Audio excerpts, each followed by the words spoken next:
This is one of the best things you could do for your shoulders, neck, your thoracic spine, basically.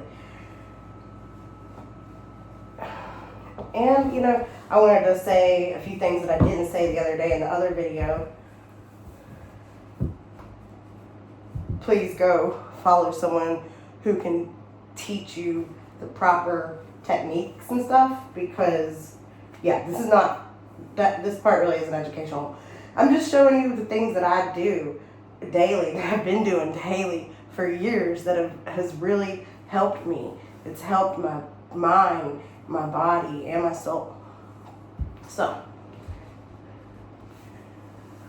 whew. Oh yeah, and I wanted to say something else. Pain in your body is a literal physical manifestation of trauma, something going wrong.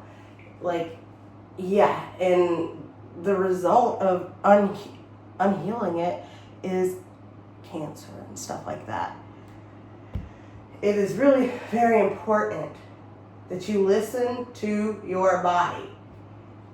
Like me, even with this, I have this nagging pain that's been in the back of my shoulders for years. And I was just sitting here thinking, I was like, I don't think I used to have that. No, I didn't.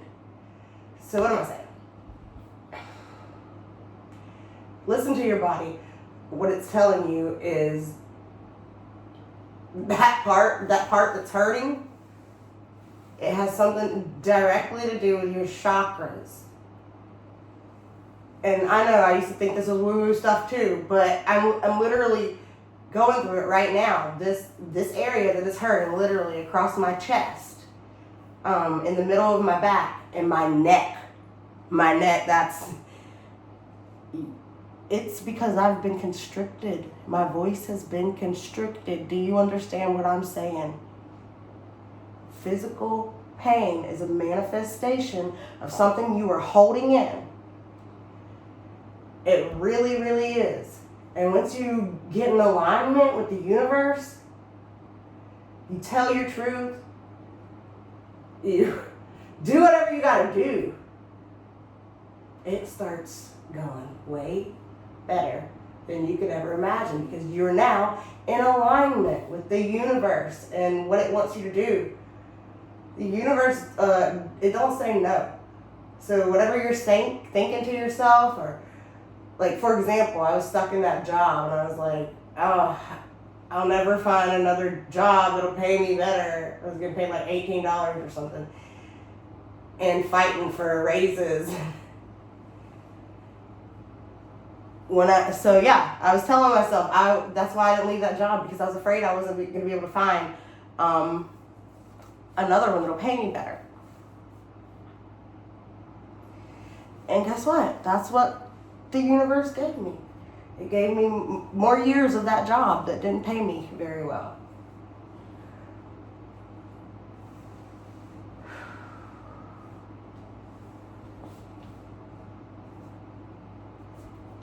That's another thing. You're definitely chosen if you have problems working a 9 to 5. I've always had problems. Like, I've known from a very young age that I had to go into workplace.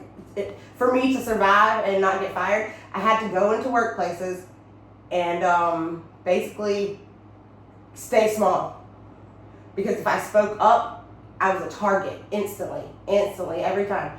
And the bigger thing is, I knew that I had played by the book. I had to follow every single rule to a T, because they were always looking for a reason to get rid of me. Am I everybody's cup of tea? Hell no. I don't want to be. But I guarantee, like, the people that I worked for, they didn't have real reasons to fire me. Well, I mean, some of them did when I was younger and stuff. Like, before I moved here, I was drinking and partying and living in sin.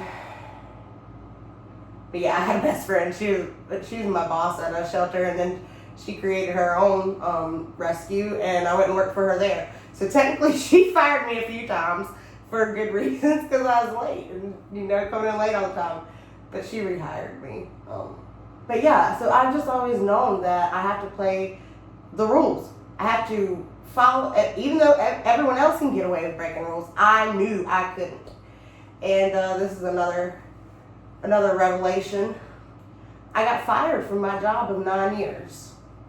About January, February, March. The end of March is when they fired me. And if you, it was for time theft. Because I didn't clock out for a week of lunches or something. They said they were 12 hours, so that must be 12 days. And maybe I did do it for 2 weeks. I probably did. But I'll tell you what happened. Like, I was literally struggling to eat. My boss knew that, and he was giving me less hours and credit card bills from the dogs and stuff. I was focused on paying that over my eating. That's another thing. All these worldly rules, that credit card, don't worry about that. That is not God's rule. That's not God's rule, okay? And if you have to pay it, he'll make it possible.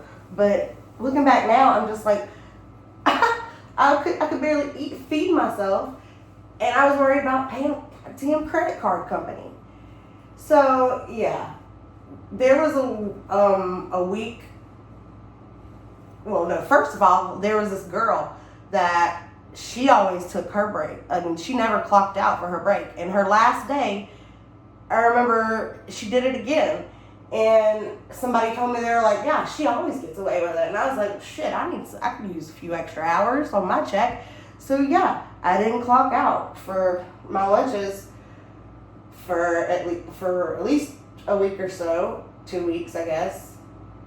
And it's funny because my boss, because I asked him to leave early one day, it was like 10 minutes early, and he got snarky with me, and I was like, what's your deal, dude? Like, it's 10 minutes. He was like, well, they give us so much payroll, and if we don't use it, then... Oh, I thought it paused because my storage is full.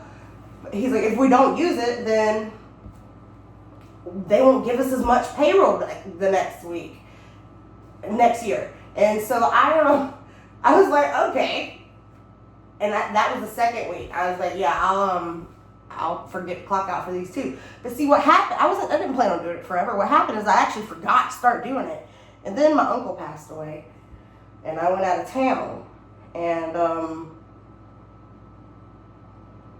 I was reminded about God and faithfulness and doing the right thing, and I just knew when I got back to work I was not going to be doing that anymore, and I didn't.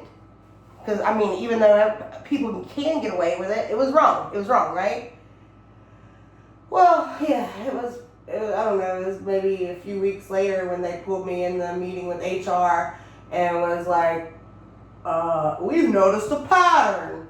Oh, and another thing is, I told this girl at work about how I had been clocking in because they started doing time on the phone. Like, you could clock in before you even got there as long as you're in proximity to the building. So I told this girl, who's supposed to be my friend, right?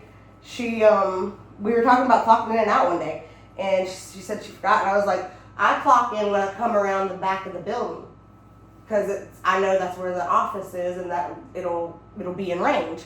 And she was like, oh, okay. I was like, you could do that, but I'm pretty sure now that she went and told my boss that I did that, and that's why he started looking at the time cards. Yeah, and I confronted him too. I was like, so what about Haven and Joe, who never clocks out, but she's always eating? And he was like, oh, I don't check the time card. I don't get to check time every week. And I was like, right, just when I did it. So yeah, if you have problems like this in a workplace and you know that you're not a demon, that you're a genuine person and you're trying to do your best, you're chosen and you're not meant to be there. You were never meant to work a 9 to 5. That's not what you're meant to do. And girl, let me tell you one thing. I do not know what it is I am meant to do, but I know that God is going to get me there. That you just gotta go. That's the scary part about faith, is not knowing. But that's what he needs. He needs to know you trust him fully. That turned into a whole little spiel, but it's okay. And yeah, this whole time you're just letting gravity do the work, pretty much. This one right here is, my favorite for this psoas.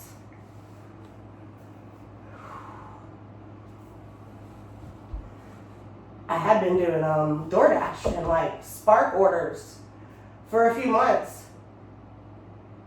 So I've been sitting down a lot more than I was used to. This got even tighter, so it's very nice that I'm able to spend a lot of time here doing this. And I know that when your muscles get sore, because like I did a lot yesterday and the day before, roller work and stuff. So the psoas, it's super sore because I've been stretching the crap out of it. But one thing to remember is that if you stop doing it, it's just gonna stay sore until your muscle goes back to the place that it's used to being. If you keep stretching it, you're not sore that day because your muscle is being expanded and lengthened.